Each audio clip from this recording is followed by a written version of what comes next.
정말 말도 안 되는 일이 일어났습니다. AP통신에 따르면 중국인과 연애했다고 미국 외교관이 퇴출됐다고 하는데요. 냉전 이후 처음 미 정부의 충격 금지령에 전 세계 언론이 소식에 충격과 분노했습니다. 뉴욕타임즈는 냉전 시대 망령이 다시 돌아왔다. BBC에서는 사적인 감정까지 통제, 민주주의가 맞나?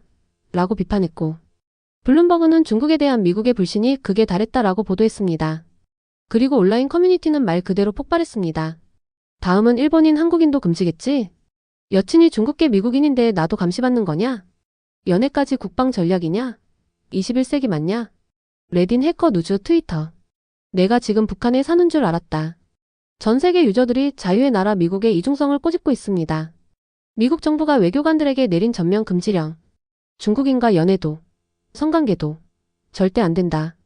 냉전 이후 처음 사랑조차 국가안보로 판단한 이 조치. 과연 정당한가? 아니면 시대착오적 공포정치인가 라는 과격한 반응이 나오고 있는데요. 하지만 주인공 제이크도 그냥 반대만 하는 건 아닙냐. 미국 내 중국에 대한 불신과 신뢰는 점점 더 하락하고 추락하고 있고 있는 게 사실이니까요. 그는 아시아 국가 전체, 북한, 중국, 러시아, 일본, 한국 등에게 신뢰를 전혀 갖지 못했는데요. 하지만 그는 하나의 국가를 다시 바라보게 됩니다. 중국과 가장 가까우면서도 그 누구보다 미국을 신뢰하는 나라. 대체 무슨 일이 있었는지 확인해 보시죠. 안녕하세요. 제 이름은 제이크 밀러입니다. 저는 35살이고 미국 정부에서 일하고 있어요. 매일 저는 제 책상에 앉아서 다른 나라들에 관한 보고서를 읽고 있었죠. 대부분의 날들이 비슷했어요. 읽고 타이핑하고 커피 마시고 그리고 집에 가는 일상이었습니다. 오늘도 평범한 하루처럼 시작했어요. 사무실 건물의 조명에서는 머리 위로 부드러운 윙윙 소리가 나고 있었고요. 커피 향기가 방 안을 가득 채우고 있었죠. 제 컴퓨터 화면에는 저를 기다리는 수십 개의 이메일이 반짝이고 있었습니다. 그런데 그때 눈에 띄는 게 있었어요. 상사에게서 온 특별한 이메일이었죠. 새로운 규정에 관한 내용이었는데요. 그 규정은 중국에서 일하는 미국 직원들이 더 이상 중국인과 데이트나 결혼을 할 수 없다는 내용이었어요. 제대로 이해했는지 확인하려고 2번이나 읽어봤습니다. 이게 말이 되나? 저는 혼잣말을 중얼거리고 있었어요. 사무실을 둘러보니 다른 사람들도 같은 이메일을 읽고 있었습니다. 몇몇은 혼란스러워 보였고 몇몇은 속상해 보였어요. 저는 이상한 기분이 들었죠. 마치 누군가가 게임의 규칙을 왜 바꾸는지도 알려주지 않고 바꿔버린 것 같은 느낌이었습니다. 제 옆자리에 있는 사라가 걸어왔어요. 그녀의 표정은 심각해 보이고 있었죠. 새 정책 봤어? 그녀가 조용히 물어봤어요. 응, 제가 말했죠. 오래전 냉전 시대의 일 같은 느낌이 들어. 정확히 그거야, 사라가 말했어요. 그들은 중국을 우리가 오래전에 러시아를 대했던 것처럼 대하고 있는 거지. 사실 저는 그전까지 아시아에 대해 깊게 생각해 본 적이 없었어요. 한국은 그저 케이팝 음악과 김치 음식이 있는 곳이었고, 중국은 물건을 만들고 가끔 미국과 의견이 맞지 않는 큰 나라였죠. 제가 알고 있던 전부였습니다. 그런데 갑자기 제 상사는 제가 중국과 다른 아시아 국가들을 연구하는 특별팀에서 일하기를 원하고 있었어요. 이 새로운 규정은 그들의 사람들과 거리를 두라고 하는데 저는 오히려 그들에 대해 모든 것을 배워야 하는 상황이 된 거죠. 그날 하루 종일 저는 그 이메일에 대한 생각을 멈출 수 없었어요. 컴퓨터로 인터넷을 보니 사람들이 이미 그 규정에 대해 논쟁하고 있었습니다. 어떤 사람들은 그것이 불공정하다고 말하고 있었고 또 다른 사람들은 미국의 비밀을 보호하기 위해 필요하다고 말하고 있었죠. 다음 날 아침 커피숍은 정말 분주했어요. 사람들이 커피잔을 들고 직장으로 서둘러 오가고 있었죠. 저는 창가에 앉아있는 지은이를 찾았어요. 햇빛이 테이블 위 그녀의 커피잔을 황금빛으로 비추고 있었습니다. 나는 그저 분석가일 뿐이야. 서로 인사를 나눈 후에 지은이에게 말했어요. 이 정책은 내가 바꿀 수 있는 게 아니야. 난 그저 정보를 보고 보고서를 쓰는 일을 할 뿐이지. 지은이는 마치 내가 모르는 뭔가를 알고 있다는 듯한 미소를 짓고 있었어요. 한국에는 이런 말이 있어. 그녀가 말했죠. 종이 한 장도 두 사람이 들면 가볍다. 저는 커피를 저으며 눈살을 찌푸리고 있었어요. 그게 무슨 뜻일까요? 이 이상한 새 규정이 어떻게 도움이 될까요? 전화기를 꺼내서 사람들이 온라인에서 뭐라고 하는지 그녀에게 보여줬어요. 정말 화난 댓글들이 많았죠. 어떤 사람들은 그 규정이 중국인들에게 불공평하다고 생각하고 있었고 또 다른 사람들은 미국을 안전하게 지키기 위해 필요하다고 생각하고 있었습니다. 저는 뭐라고 생각해야 할지 몰랐어요. 어제까지만 해도 중국이나 다른 아시아 국가에 대해 거의 생각해 본 적이 없었는데 지금은 세상에서 가장 중요한 일처럼 느껴지고 있었거든요. 사무실로 돌아와서 하문 국장님을 만났어요. 그분은 아시아 국가들을 연구하는 우리 세 팀을 이끌 예정이었죠. 그의 회색 머리와 진지한 표정에서 30년간의 정부 근무 경력이 묻어나고 있었어요. 그의 사무실에선 오래된 책과 커피 냄새가 나고 있었습니다. 하문 국장님은 서류에서 눈을 떼지 않은 채 제 업무를 설명했어요. 그는 제가 아시아에 대한 강한 감정이 없기 때문에 선택되었다고 했죠. 감정이 방해되지 않고 사실만을 볼 수 있을 거라고요. 하지만 이 일은 당신을 시험할 겁니다. 마침내 저를 바라보며 말했어요. 당신은 모르는 문화를 공부하게 될 거예요. 실제 사람들에게 영향을 미치는 국가 간 긴장을 보게 될 겁니다. 공정함을 유지하면서 배울 수 있겠습니까? 그의 질문은 그날 하루 종일 그림자처럼 저를 따라다니고 있었어요. 제 책상으로 돌아오니 높이 쌓인 서류철들이 있었어요. 제 첫 임무는 중국이 아닌 한국 외교를 연구하는 것이었죠. 첫 번째 서류철을 열어보니 한국이 다른 나라들과 어떻게 일하는지에 관한 보고서 페이지들이 보였습니다. 그날 밤 제 아파트는 평소보다 더 조용하게 느껴졌어요. 잠을 이룰 수 없었죠.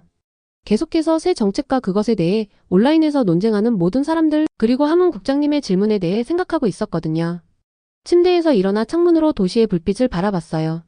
그 정책은 모든 중국인들을 마치 위험할 수 있다는 듯이 대하고 있었죠. 그게 공정한 걸까요? 그게 옳은 걸까요? 우리가 싸운다고 주장하는 대상이 되어가고 있는 건 아닐까? 텅 빈 아파트에 혼잣말을 속삭이고 있었어요. 지은이의 말을 생각했어요. 마이너스 두 사람이 종이를 나르는 것에 대해서요. 아마도 어려운 일을 이해하기 위해서는 도움이 필요하다는 뜻일까요? 아마. 그녀는 이 상황을 다른 시각에서 볼 수 있도록 도움을 제안하고 있었던 것 같아요. 컴퓨터 앞에 앉아 한국 보고서를 읽기 시작했어요. 뭔가가 한국을 이해하면 이 전체 상황을 더 잘 이해하는 데 도움이 될 거라고 말해주고 있었거든요. 한국은 미국과 중국 사이에 있었죠. 마이너스 우리에게는 친구이면서 그들에게는 이웃이었습니다. 밤이 깊어가는 동안 저는 제 안에서 뭔가가 변하고 있다는 걸 깨달았어요. 처음으로 저는 단지 업무의 일부로 보고서를 읽는 게 아니었죠. 정말로 이해하고 싶었어요. 오랫동안 무시해왔던 이 나라들에 대한 진실을 알고 싶었습니다. 가슴 위에 한국 보고서를 얹은 채 그리고 마음속에는 질문들을 아는 채 잠이 들었어요. 몇 주가 마치 책장을 넘기듯 흘러갔어요. 매일 저는 한국과 다른 아시아 국가들에 대해 더 많이 배우고 있었죠. 제 책상은 다채로운 지도와 보고서 책들로 가득 차 있었고요. 컴퓨터에는 아시아 전역의 사람들로부터 온 이메일이 쌓이고 있었습니다. 한국에 대한 제 생각은 완전히 바뀌었어요. 예전에는 한국을 그저 엄격한 학교와 인기 있는 음악이 있는 곳으로만 생각했었거든요. 이제는 강력한 이웃 국가들 사이에서 조심스럽게 균형을 맞추는 나라가 보였어요. 전통과 새로운 기술 모두를 소중히 여기는 길고 풍부한 역사를 가진 곳이 보이고 있었죠. 찌은이와 저는 거의 매일 이메일을 주고받고 있었어요. 그녀는 사람들이 어떻게 살아가는지 보여주는 한국 영화들을 보내주었죠. 한국 역사에 관한 이야기들도 공유해 주었고요. 때로는 한국 정치를 설명하는 재미있는 만화도 보내주곤 했어요. 이런 것들은 제 업무의 일부는 아니었지만 정부 보고서가 결코 알려줄 수 없는 방식으로 이해하는 데 도움이 되고 있었습니다. 회사에 한국 간식을 가져가기 시작했어요. 제가 김과자와 달콤한 떡 같은 것들이 든 포장을 열 때마다 동료들이 호기심 어린 눈으로 바라보고 있었죠. 몇몇은 맛보고 싶다고 물어봤어요. 음식에 관한 작은 대화가 나라와 정책에 관한 더 큰 대화로 발전하고 있었습니다. 모두가 제 새로운 관심사를 좋아하는 건 아니었어요. 어느 날 휴게실에서 커피를 따르려는데 정보부서의 톰슨이 제 옆에 다가왔죠. 한국 대사관 직원들과 시간을 보내고 있다고 들었네. 그가 차가운 목소리로 말했어요. 커피포트를 잡고 있던 제 손이 그대로 멈췄어요. 그는 어떻게 지은이와의 친분을 알고 있는 걸까요? 업무상 조사일 뿐이에요. 침착하게 들리려고 노력하며 대답했죠. 톰슨의 눈이 가늘어졌어요. 자네의 충성심이 어디에 있는지 잊지 말게. 그는 그렇게 말하고 걸어갔습니다. 에어컨 때문이 아닌 오싹함이 저를 스쳐 지나갔어요. 제가 감시당하고 있는 걸까요? 지은이와의 친분이 이제 의심스러운 일이 된 걸까요? 하지만 저는 제 의문을 공유하는 친구들도 찾았어요. 어느 오후 사이버보안 부서의 리사가 제 책상에 들렀죠. 그녀는 아무도 듣고 있지 않은지 확인하려는 듯 눈을 이리저리 굴리고 있었어요. 제 남편 부모님은 중국 시민이에요. 그녀가 속삭였죠. 이 정책 때문에 우리는 그냥 가족으로 있는 것만으로도 뭔가 잘못된 일을 하고 있는 것 같은 기분이 들어요. 저는 고개를 끄덕이며 그녀의 걱정을 이해했어요. 점점 더 큰 사무실에서 만들어진 규칙들이 실제 삶을 살아가는 진짜 사람들에게 어떤 영향을 미치는지 보이고 있었거든요. 그날 밤 저는 아파트에 앉아 일본, 태국, 싱가포르의 외교관들에게서 온 이메일을 읽고 있었어요. 그들 모두 같은 말을 하고 있었죠. 우리의 새로운 정책이 미국을 불친절하고 믿음이 없는 나라로 보이게 만들고 있다고요. 노트북을 열고 직원들이 익명으로 의견을 올릴 수 있는 국무부 게시판을 찾았어요. 많은 사람들이 새 정책에 대해 글을 쓰고 있었죠. 일부는 지지했고 많은 이들이 의문을 제기하고 있었습니다. 제 손가락이 키보드 위에서 맴돌고 있었어요. 뭔가 말해야 할까요? 문제가 생길 수도 있을까요? 깊게 숨을 들이쉬고 타이핑을 시작했어요. 중국 정부는 위협이 될 수 있습니다. 하지만 우리의 대응은 미국을 다르게 만드는 것을 지켜야 합니다. 자유와 신뢰를요. 우리가 두려워하는 대상처럼 되어야 할까요? 저는 한국과 일하는 방식에서 더 나은 길을 봅니다. 사람을 존중하면서도 우리나라를 보호하는 방식이요. 그것이 미국적인 방식 아닐까요? 게시 버튼을 클릭하자 심장이 쿵쾅거리고 있었어요. 제 메시지는 게시판에 수백 개 다른 메시지들과 함께 올라갔죠. 아무도 그것이 저에게서 왔다는 걸 알지 못할 거예요. 적어도 그렇게 바라고 있었죠. 노트북을 닫고 테이블 위에 펼쳐진 책과 서류들을 바라봤어요. 3주 전만 해도 아시아에 대해 거의 생각해 본 적이 없었는데 이제는 제 집과 일 생각 모두를 채우고 있었습니다. 저는 선을 넘었어요. 그저 보고서를 읽는 것에서 제 자신의 의견을 갖는 것으로요. 규칙을 따르는 것에서 그것에 의문을 제기하는 것으로요. 나라들을 지도 위에 이름으로 보는 것에서 그곳에 사는 사람들을 이해하는 것으로요. 이제 돌아갈 수 없었어요. 다음 날 아침 저는 배에 뭉치는 느낌과 함께 잠에서 깼어요. 제가 올린 익명 메시지가 큰일을 일으켰거든요. 출근했을 때는 이미 수백 명이 제 글에 답글을 달아놓은 상태였어요. 몇몇은 저에게 동의하고 있었고 또 다른 사람들은 화가 나 있었죠. 모두가 그것에 대해 이야기하고 있었습니다. 저는 책상에서 평소처럼 행동하려고 했지만 타이핑을 하는 제 손이 약간 떨리고 있었어요. 누군가 제가 그 메시지를 썼다는 걸 알고 있을까요? 만약 그들이 알게 된다면 어떤 일이 벌어질까요? 점심시간 직전 제 휴대폰이 울렸어요. 하문 국장님의 이메일이었죠. 내 사무실에서 회의. 오후 1시. 중요한 임무. 입안이 바싹 마르는 느낌이 들었어요. 그가 알고 있는 걸까요? 제가 공경에 처한 걸까요? 하문 국장님의 사무실은 전보다 더 작게 느껴졌어요. 블라인드가 반쯤 내려져 있어서 그의 책상 위로 줄무늬 빛이 드리워지고 있었죠. 그는 말하기 전에 잠시 동안 저를 바라보고 있었어요. 장관님께서 아시아 동맹국들이 새 정책에 대해 어떻게 생각하는지 보고서를 원하십니다. 그가 말했어요. 자네가 한국 데이터로 작업해왔으니 이 프로젝트를 맡아주게. 저는 놀라서 눈을 깜빡였어요. 이건 처벌이 아니었어요. 기회였죠. 일주일 시간이 있네. 그가 덧붙였어요. 철저하게 해주게. 그 후 7일 동안 저는 거의 잠을 이루지 못했어요. 제 아파트는 서류들과 포장 용기, 빈 커피컵들로 엉망이 되어 있었죠. 찌은이의 도움으로 아시아 전역의 연락처에 연락을 취했어요. 그녀는 저를 일본, 태국, 싱가포르의 외교관들과 연결해 주었습니다. 그들의 답변은 명확한 그림을 그려주고 있었어요. 우리의 동맹국들은 우리 정책이 너무 과하다고 생각하고 있었죠. 그들은 미국이 두려움에 사로잡혀 폐쇄적이 되어가는 것을 걱정하고 있었어요. 이런 것들은 제 상사들이 듣고 싶어하지 않을 내용이었습니다. 저는 매일 밤 늦게까지 일했어요. 사무실은 제 책상 램프를 제외하고는 조용하고 어두웠죠. 목요일 밤 제가 마지막 남은 사람이었을 때 발소리가 들렸어요. 고개를 들어보니 톰슨이 저를 향해 걸어오고 있었습니다. 그의 얼굴은 먹구름 같았어요. 그 글을 쓴 사람이 자네라는 걸 알고 있네? 그가 낮은 목소리로 말했어요. 그리고 자네가 우리 정책에 대해 외국인들과 이야기하고 있다는 것도 알아. 제 가슴 속에서 심장이 쿵쾅거리고 있었어요. 저는 몸을 가누기 위해 책상을 꽉 쥐었죠. 저는 제 일을 하고 있을 뿐입니다. 최대한 침착하게 말했어요. 장관님께서 이 조사를 요청하셨어요. 톰슨이 더 가까이 몸을 기울였어요. 조사와 불충성 사이에는 선이 있지. 그가 속삭였어요. 자네가 어느 쪽에 서 있는지 조심하게. 그는 걸어가 버렸고 따뜻한 사무실 안에서도 저는 차가운 느낌이 들었어요. 그날 밤 집에 돌아왔을 때 저는 잠을 이룰 수 없었어요. 천장을 바라보며 제가 배운 모든 것에 대해 생각하고 있었죠. 신뢰와 존중에 대해 말했던 한국 외교관들에 대해서요. 이 정책으로 인해 공경에 처한 리사의 가족에 대해서요. 톰슨의 위협에 대해서요. 이 프로젝트를 시작했던 제이크 밀러라면 안전한 길을 택했을 거예요. 그는 상사들이 듣고 싶어하는 내용을 담은 보고서를 썼을 겁니다. 하지만 저는 더 이상 그 사람이 아니었어요. 다음날 아침 저는 큰 회의실에 서 있었어요. 여러 정부 부처의 중요한 사람들이 긴 테이블 주위에 앉아 있었죠. 제 발표 자료가 뒤쪽 화면에 띄어져 있었어요. 손은 땀으로 축축했지만 목소리는 흔들리지 않고 있었습니다. 저는 제가 배운 것들을 그들에게 보여주었어요. 우리의 정책이 아시아의 우리 친구들과의 관계를 어떻게 해치고 있는지요. 한국이 어떻게 더 나은 방식을 가지고 있는지 마이너스 전체 집단을 금지하는 대신 각 사람을 신중하게 검토하는 방식이요. 발표를 마쳤을 때 방안은 조용했어요. 데이비스 장관님이 영원처럼 느껴지는 시간 동안 저를 바라보고 있었죠. 저는 구석에서 톰슨이 저를 노려보고 있는 것을 느낄 수 있었어요. 숨을 참고 있었습니다.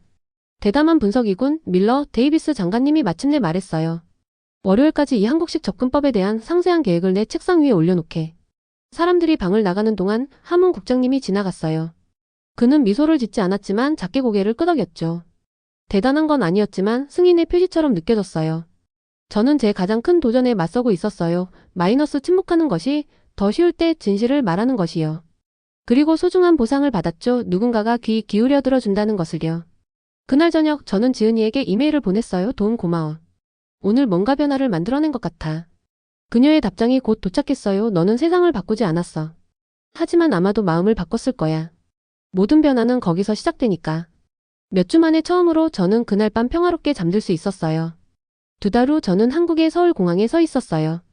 여기 공기는 다르게 느껴졌죠. 마이너스 커피숍과 청소용품, 그리고 이름도 모르는 음식들이 섞인 냄새가 나고 있었어요. 화려한 한국어와 영어 간판들이 여기저기 걸려 있었고 사람들은 전화 통화를 하며 캐리어를 끌고 제 옆을 바쁘게 지나가고 있었습니다. 저는 실제로 한국에 와 있었어요. 그저 종이로만 읽던 것이 아니라 실제 한국 땅에 서 있었죠. 저는 한국 관계자들과 일하기 위해 파견된 작은 팀의 일원이었어요. 우리는 새로운 보안 접근법을 공유하고 있었죠. 마이너스 제 권고안을 바탕으로 한 접근법이요. 정부는 옛 정책을 완전히 버리지는 않았지만 중요한 변화를 만들었어요. 이제 우리는 모든 중국인을 금지하는 대신 각 개인을 개별적으로 살펴보고 있었죠. 완벽하진 않았지만 더 나아진 상태였습니다. 지은이가 공항에서 저를 맞이했어요.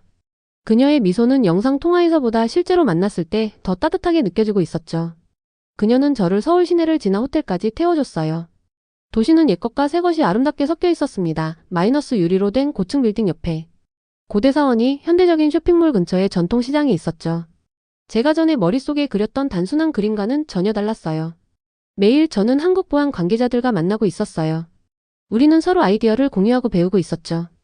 밤에는 지은이가 그녀의 도시를 보여주었어요.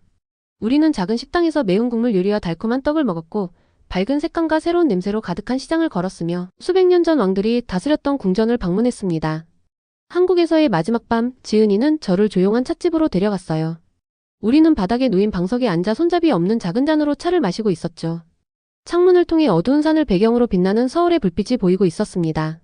당신이 변했네요. 지은이가 부드럽게 말했어요. 저는 고개를 끄덕였어요. 그녀의 말이 맞다는 걸 알고 있었죠. 워싱턴을 떠났던 사람은 지금 여기 앉아있는 사람과 같지 않았어요. 전에는 한국이 그저 지도 위의 이름일 뿐이었고 중국은 그저 해결해야 할 문제였죠. 이제 그들은 실제 사람들로 가득한 진짜 장소가 되었습니다. 워싱턴으로 돌아왔을 때 더 많은 변화가 저를 기다리고 있었어요. 톰슨은 다른 부서로 옮겨졌고 하문 국장님은 제가 돌아온 첫날 저를 사무실로 불렀습니다. 그의 사무실은 여전히 같아 보였어요. 마이너스 책들이 깔끔하게 쌓여 있고 서류들은 완벽한 더미로 정리되어 있었죠. 하지만 저는 이제 다르게 보고 있었어요.